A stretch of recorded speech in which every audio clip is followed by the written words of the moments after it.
तो गाइज़ क्या आप भी किसी के व्हाट्सएप की डेटा अपने पास सेव करना चाहते हैं तो सबसे पहले आपके पास उसकी मोबाइल होना लाजमी है।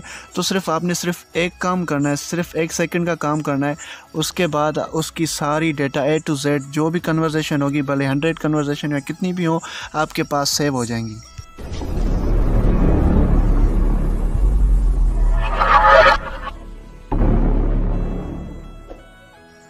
तो गाइस सबसे पहले आपने अपना सेटिंग खोल देनी है व्हाट्सएप की, ठीक है। उसके बाद हमने कहाँ जाना है, हमने अकाउंट्स में जाना है।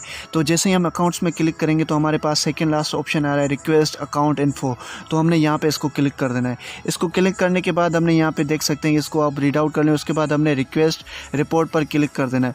जैसे ही हम रिक्वेस्ट रिपोर्ट पर क्लिक करेंगे तो ये हमसे कहेगा कि भाई 2 दिन वेट करो, आपकी रिपोर्ट रेडी हो जाएगी। तो हम यहाँ पर ही आपको सेंड कर देंगे। तो गाइस जैसे ही आप यहाँ पे क्लिक करेंगे, अगर आप 2 दिन के बाद यहाँ पे आएंगे तो आपके पास यहाँ पे एक रिपोर्ट तैयार होकर बड़ी खड़ी होगी और उसको आपने जस्ट क्लिक करके सेव कर देना है, ठीक है। जिप फाइल होगा वो आपने सेव कर देना है। सेव जैसे ही करेंगे तो वहाँ पे एक सेंड का ऑप्शन भी होता है। डायरेक्ट आप ईमेल के थ्रू अपने मोबाइल में भी सेंड कर सकते हैं। जैसे ही आप ईमेल करेंगे अपने मोबाइल पे तो आपके पास ईमेल में आ जाएगा। तो वो जैसे ही आप खोलेंगे तो तमाम की तमाम जो भी इसकी डेटा होगी व्हाट्सएप की, इस नंबर की जिसका भी आपने डेटा लेना है, तो वो तमाम की तमाम आपके जीमेल में आ जाएगा और आप इजीली उसकी सारी डेटा को पढ़ भी सकते हैं और जो चाहें उसको कर सकते हैं।